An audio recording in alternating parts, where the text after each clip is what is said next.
بسم اللہ الرحمن الرحیم اعوذ باللہ من الشیطان الرجیم۔ میدان عرفات میں حضرت محمد صلی اللہ علیہ وسلم نے جو خطبہ دیا تھا، آئیے اس خطبے کے ہم نکات کو دہرائیں، کیونکہ ہمارے نبی صلی اللہ علیہ وسلم نے کہا تھا، میری ان باتوں کو دوسروں تک پہنچائیں۔ اے لوگو سنو، مجھے نہیں لگتا کہ اگلے سال میں تمہارے درمیان موجود ہوں گا۔ میری باتوں کو بہت غور سے سنو اور ان کو لوگوں تک پہنچاؤ جو یہاں نہیں پہنچ سکے۔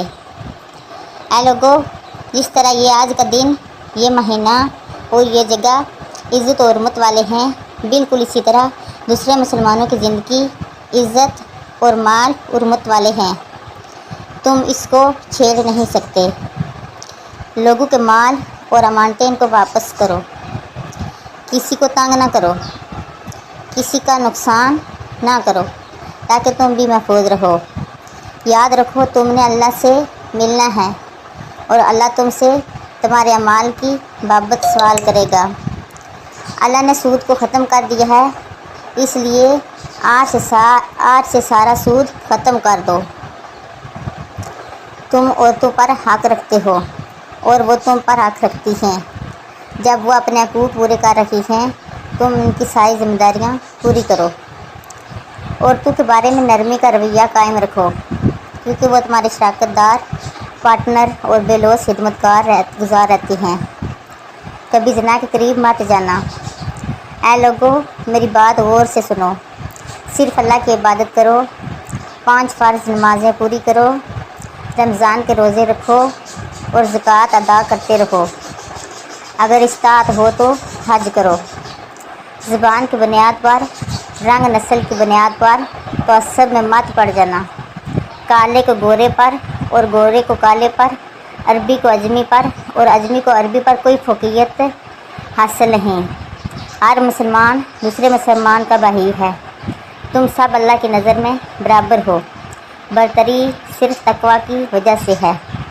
یاد رکھو، تم ایک دن اللہ کے سامنے اپنے اعمال کی جو ابدی ہی کے لیے حاضر ہونا ہے۔ میرے بعد گمراہ نہ ہو جانا۔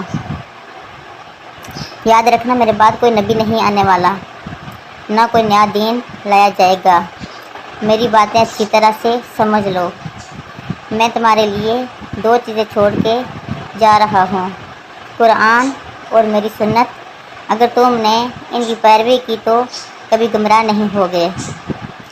سنو، تم لوگ جو موجود ہو، اس بات کو اگلے لوگوں تک پہنچانا اور وہ پھر اگلے لوگوں کو پہنچائیں، اور یہ ممکن ہے کہ بعد والے میری بات کو پہلے والوں سے زیادہ بہتر سمجھیں اور عمل کر سکیں۔ پھر آسمان کی طرف چہرہ اٹھایا اور کہا، اے اللہ، گواہ رہنا، میں نے تیرا پیغام تیرے لوگوں تک پہنچا دیا۔ اللہ تعالیٰ ہمیں ان لوگوں سے شامل کرے جو اس پیغام کو سنیں، پڑھیں، اس پر عمل کرنے والے بنیں اور اس کو آگے پھیلانے والے بنیں۔ اللہ ہم سب کو اس دنیا میں نبی صلی اللہ علیہ وسلم کی رحمت، محبت اور سنت عطا کرے، اور آخرت میں جنت الفردوس میں اپنے نبی کے ساتھ اکٹھا کرے۔ آمین ثم آمین۔